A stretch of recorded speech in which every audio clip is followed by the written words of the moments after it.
étant donné qu'on va arriver en hiver, forcément, on va avoir des états grippales et aussi un rhume. Et donc, j'aimerais savoir comment on va faire pour, du coup, différencier la grippe du Covid. Même avec le masque, je pense que c'est pas C'est Pierre. pas Pierre, mais c'est pas grave. C'est une très bonne question aussi de Wassila. C'est très bien qu'on l'ait maintenant aussi. Docteur, c'est une bonne question. Ça va aussi avec les enfants qui viennent de rentrer à l'école, qui vont avoir des rhumes, tout ça. Comment est-ce qu'on va faire la différence entre la grippe et la Covid?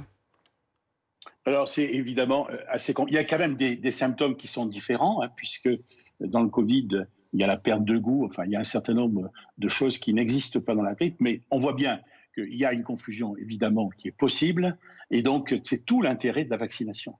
Et donc, il va falloir évidemment qu'on lance une campagne de vaccination, et c'est en cours, hein, c'est ce qui va se faire évidemment, antigrippale pour d'abord éliminer la grippe dans les diagnostics probables et possibles pour se concentrer plus sur le Covid-19. Mais néanmoins, le contexte est un tout petit peu différent.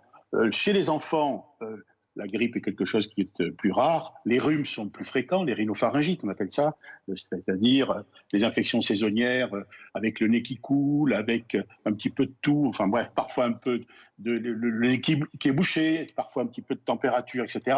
On voit qu'on est dans un contexte assez différent du Covid. Ceci étant dit, les enfants sont quand même moins porteurs du virus Covid que les adultes. Ça ne veut pas dire qu'ils ne sont pas porteurs. Ils sont moins infectés et très souvent, lorsqu'ils le sont, ils sont très souvent asymptomatiques. Ça veut dire qu'ils n'ont pas de symptômes.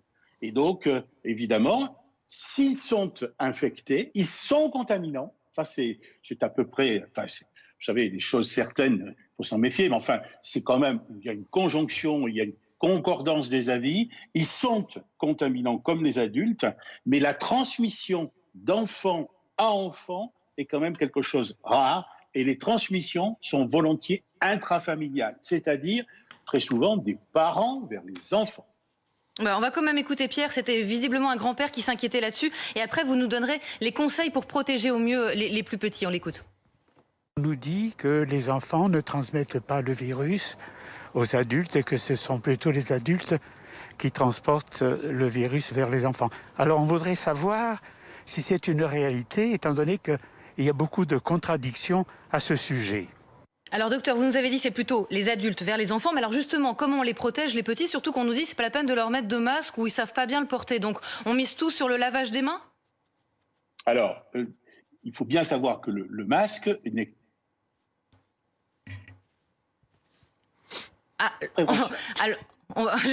J'ai eu peur de devoir finir votre phrase. Le masque, on vous a perdu juste au moment le masque et... Excusez-moi, le masque n'est qu'un des éléments dans la panoplie dont nous disposons pour la prévention vis-à-vis du Covid. Il ne faut pas oublier qu'il y a les gestes barrières, c'est-à-dire la distanciation, 1 mètre maximum. Alors, on voit bien que chez les enfants, c'est extrêmement compliqué, 1 mètre, évidemment.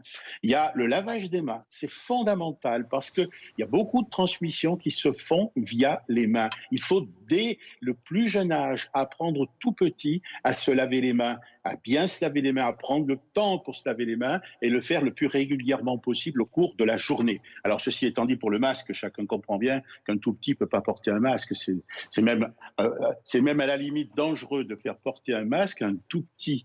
En revanche, le masque est obligatoire, comme vous le savez, dès l'entrée en sixième, dès l'âge de 11 ans.